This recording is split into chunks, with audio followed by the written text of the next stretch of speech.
سنت ثابت کرنے کے لیے کافی نہیں ہے اصولیین کے ہاں. اچھا کیونکہ سنت کا اصل میں اصولیین کہتے ہیں نا سنت کا معنی ہوتا ہے طریقہ. جی اور طریقہ کیا کون سا طریقہ؟ طریقۃ مسلوکۃ فی الدین، وہ طریقہ جو دین میں رائج ہو. تو وہ کہتے ہیں دین میں رائج طریقہ اسی کو کہا جائے گا نا کہ جو کئی بار کیا گیا ہو. اچھا جو صرف ایک بار یا 2 بار یا 3 بار کیا گیا ہو تو اس سے یہ ثابت نہیں ہوتا کہ یہ رائج طریقہ ہے، بلکہ اس سے صرف یہ ثابت ہو رہا ہے کہ یہ اکا دکا کیا ہے تو یہ جائز ہے. اباحت تو اس سے ثابت ہو جائے گی لیکن سنیت ثابت نہیں. ٹھیک ہے حضرت. تو سنت کے قرار دینے کے لیے اصطلاحی سنت جو ہے سرکار علیہ السلام کا طریقہ مسلوکہ فی الدین قرار دینے کے لیے بہرحال تعدد درکار ہے. ایک بہن نے پوچھا ہے کہ دل کا عارضہ ہے، ان کی سانس پھولنے لگ جاتی ہے، اگر یہ نماز کھڑے ہو کے پڑھیں تو یہ بیٹھ کے پڑھ لیں؟ دیکھیں اگر جو ہے وہ یہ سجدہ کرنے پر قادر نہیں ہے بالفرض پھر تو قیام سرے سے ہی ساکت ہے اگر سجدہ کرنے پر قادر نہیں. لیکن اگر یہ سجدہ کرنے پر قادر ہیں اور صرف کھڑے ہونے کا مسئلہ ہے قیام کا، تو اب اس صورت میں حکم یہ ہے کہ جتنی دیر کھڑی ہو سکتی ہیں اتنی دیر کھڑا ہونا ان پر فرض ہے. فرض کے اندر، واجب کے اندر اور سنت مؤکدہ کے اندر. ٹھیک ہے. جتنی دیر تک کھڑا ہو سکتی ہیں، چاہے ٹیک لگا کر کھڑی ہونا ہو، کسی چیز کے ساتھ ٹیک لگا کر کھڑا ہونا ممکن ہے تو کھڑی ہوں. ہاں جب طبیعت ایسا ہو کہ اب اس کے بعد اب جو ہے وہ سانس میری پھول جائے گی، اس سے زیادہ قیام کی میں متحمل نہیں ہوں، تو پھر بھلے بیٹھ جائیں. لیکن جتنی دیر کھڑی ہو سکتی ہیں اتنی دیر بہرحال کھڑا ہونا ضروری ہے. قیام ایسے ساکت نہیں ہوتا. پچھلے پروگرام میں ٹیکسیلا سے ایک بہن نے پوچھا تھا زمین کو گروی رکھنا کیسا ہے؟ زمین کو گروی رکھنا فی نفس ہی تو جائز ہے، لیکن یہ پیش نظر ہے کہ جو چیز گروی رکھی جاتی ہے، رہن جسے کہا جاتا ہے، رہن سے نفع اٹھانا، انتفاع کرنا، فائدہ اٹھانا، اس کی شرط لگانا یہ جائز نہیں ہوتا، کیونکہ یہ سیدھا سیدھا ربا کے حکم میں ہوتا ہے. کیونکہ کلو قرض جرا نفعا فهو حرام، جو قرض نفع کھینچے وہ حرام ہے، یہ روایات کے اندر بیان ہوا ہے. تو رہن بھی چونکہ عام طور پر قرض کے لیے گروی چیز رکھی گئی ہوتی ہے، تو اب اس گروی رکھی ہوئی چیز سے شے مرہون سے جیسے گروی رکھا گیا ہے اس سے نفع اٹھانا یہ اس حدیث کے تحت آتا ہے، ربا میں جاتا ہے. تو زمین ہو یا اور کوئی چیز ہو، اگر رہن رکھوائی ہو تو فی نفس ہی رہن رکھوانا تو جائز ہے، لیکن اس میں انتفاع کی شرط لگانا کہ جو قرض دے رہا ہے وہ کہے کہ میں اس سے نفع اٹھاؤں گا، یا دوسرا بندہ خود کہہ دے کہ ٹھیک ہے آپ اس سے نفع اٹھانا، یہ شرط لگانا جائز نہیں ہے. اور اگر شرط تو نہیں لگائی لیکن وہاں کو عرف ایسا ہی ہے کہ رہن جب بھی رکھا جاتا ہے تو نفع اٹھایا ہی جاتا ہے، تو اس طرح کرنا بھی جائز نہیں. اچھا جی، ایک کالر ہمارے ساتھ ہیں. السلام علیکم.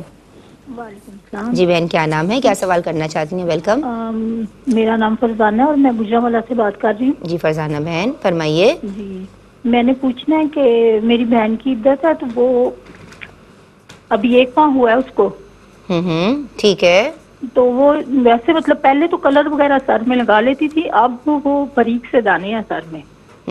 صحیح. تو وہ جی تو وہ پہلے وہ پوچھ رہی ہیں کہ اب میں کلر وغیرہ کر سکتی ہوں. رہتی تو وہ عدت میں ہی ہے لیکن وہ خارش کی وجہ سے نا کہ وہ سر کی بیک سائڈ سے تھوڑے بہت طبیب سے رابطہ کرنا چاہیے نا. یہ تو بہت شکریہ آپ نے ہمیں کال کی. مفتی صاحب ان کے سر میں دانے ہو رہے ہیں 1 ماہ. پچھلی بات مکمل کر لوں، پچھلی بات ابھی چل رہی تھی، مکمل نہیں ہوئی. میں عرض کر رہا تھا شے مرہون جو ہے اس سے نفع اٹھانا جائز نہیں ہوتا. اگر کوئی ایسی شرط لگائی گروی رکھتے ہوئے، زمین ہو یا غیر زمین ہو، اگر یہ شرط لگا دی کہ اس سے جو قرض دے رہا ہے وہ اس سے نفع اٹھائے گا کسی قسم کا، تو یہ جائز نہیں ہے، یہ سیدھا سیدھا ربا کے حکم میں حدیث کے تحت. اور اگر کہیں شرط تو نہیں لگائی لیکن وہاں پر عرف یہی انڈرسٹوڈ ہے کہ جب بھی اس طرح زمین گروی پہ دی جاتی ہے تو اگلا وہاں پر فصل اگا لیتا ہے، وہاں سے فائدہ اٹھاتا ہے، تو اس صورت کے اندر بھی ناجائز ہی ہوگا. کیونکہ وجہ یہ ہے کہ الماحود کل مشروط، کہ وہ چیز کے جو الفاظ میں ظاہراً شرط نہ لگائی گئی ہو لیکن وہاں کا عرف ہو تو وہ بھی مشروط کے حکم میں ہوتی ہے، تو اس لیے اس طرح کرنا جائز نہیں ہے. ہاں ویسے بغیر انتفاع کے کہ انتفاع کی شرط بھی نہیں لگائی اور اگلا اس سے انتفاع کر بھی نہیں رہا، نفع نہیں اٹھا رہا، کوئی بینیفٹ اس سے نہیں لے رہا، صرف گروی رکھا ہے، اور گروی صرف اس لیے رکھا ہے کہ تاکہ اگلا بندہ قرض واپس کرے. گروی رکھنا بیسیکلی اس کا تصور کیا تھا، گروی چیز لیے رکھی جاتی تھی کہ اگلے کوئی اندیشہ ہوتا تھا کہ سامنے والا قرض واپس نہیں کرے گا، تو چیز گروی رکھنے کا مقصد یہ ہوتا تھا کہ بھئی تاکہ جو ہے سیکیورٹی ہو جائے کہ میرا قرض جو ہے مجھے واپس ملے گا. تو اتنے کی تو شریعت اجازت دیتی ہے، لیکن لیکن چونکہ جو چیز گروی رکھی گئی ہے وہ آپ کے پاس امانت ہے جی اس کے اندر اس طرح کا مالکانہ تصرف کرنا یا اس سے اس طرح کا نفع اٹھانا یہ حدیث کے تحت ممنوع ہے, آپ کو اجازت نہیں ہے. تو نفع اٹھانے کی شرط لگائیں تو بھی ناجائز, اور شرط تو نہیں لگائی لیکن وہاں پر انڈرسٹوڈ ہے کہ عرف یہی ہے کہ نفع اٹھایا جاتا ہے اور آپ نے نفع اٹھانا ہی اٹھانا ہے, تو پھر اس صورت میں بھی جائز نہیں ہے. صحیح. بہن نے یہ پوچھا, فرزانہ بہن نے, کہ ان کی بہن عدت میں ہے, 1 ماہ گزر چکا ہے اور وہ ہیئر کلر لگا سکتی ہیں یا نہیں, اور سر میں دانے بھی ہو رہے ہیں, خارش بھی ہے. اصل بات یہ ہے کہ عدت کے اندر زینت کا, عدت کے اندر خاتون کو زینت کی ممانعت ہے. عدت کے جو مقاصد ہیں ان میں سے ایک مقصد جو ہے وہ سوگ بھی ہوتا ہے جی, تو چونکہ سوگ ہے تو اس لیے اس دوران زینت کی ممانعت ہے. تو ہیئر کلر وغیرہ لگانا بھی چونکہ زینت کے اندر آتا ہے اس لیے اس کی ممانعت ہے, ہیئر کلر وغیرہ نہیں لگا سکتی. نہیں لگا سکتی. اور جہاں تک جو ہے وہ دانوں کی بات ہے تو دانوں کے لیے کسی اچھے ڈاکٹر سے کنسلٹ کر کے کوئی اس کا علاج کریں, کلر وغیرہ نہیں لگائیں.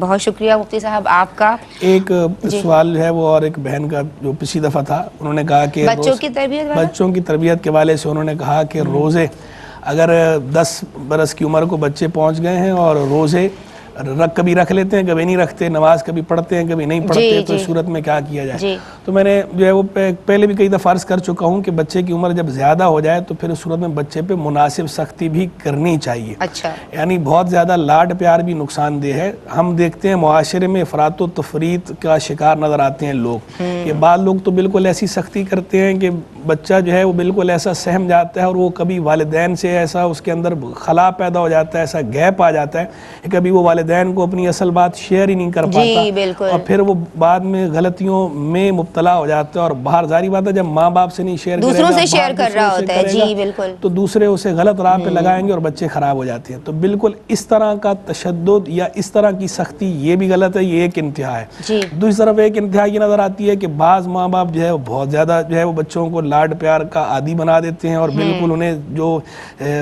جس بات پہ واقعی سختی کرنے کی ضرورت ہوتی ہے وہ سختی ان پہ نہیں کرتے, تو بچوں کی عادتیں خراب ہو جاتی ہیں, بچے سرکش ہو جاتے ہیں. تو یہ دونوں طرز عمل غلط ہیں. مناسب لاڈ پیار ہو اور مناسب سختی ہو, سرزنش ہو, دونوں چیزیں ضروری ہیں. تو پیار بھی ضروری ہے بچوں کے ساتھ, اور بچوں پہ مناسب سختی بھی ضروری ہے. ان کے اندر ڈر بھی ہونا چاہیے, ماں باپ کا ڈر ہوگا ان کے اندر تو آگے بھی آپ کی زندگی آسان رہے گی. دنیاوی طور پر بھی ایسا ہے اور دینی طور پر بھی ایسا ہے کہ بھئی کچھ دینی امور ایسے ہیں کہ ان کے اندر مطالبہ ہے اس چیز کا کہ وہ آپ کا احتساب ہوتا ہے, اکاؤنٹیبلٹی کا تصور ہے.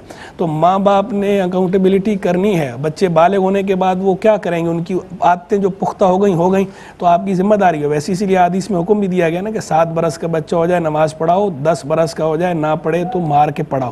اب مار کے پڑھانے کا مطلب کیا ہے, یعنی سختی کرو. تو اگر 10 برس کا ہو گئے تو ان کو روزے رکھوائیں اور سختی سے رکھوائیں, نماز پڑھوائیں سختی سے پڑھوائیں. بہت شکریہ مفتی صاحب, ماشاءاللہ سیر حاصل گفتگو ہمیشہ کی طرح, اللہ آپ کو سلامت رکھے. عالمہ رابعہ خان میں آپ کی شکر گزار ہوں, اور ماشاءاللہ عالمہ شیرین خان میں آپ کی سپاس گزار ہوں. آپ دونوں نے بھی بہت اچھی گفتگو کی ہے آج کے پروگرام میں.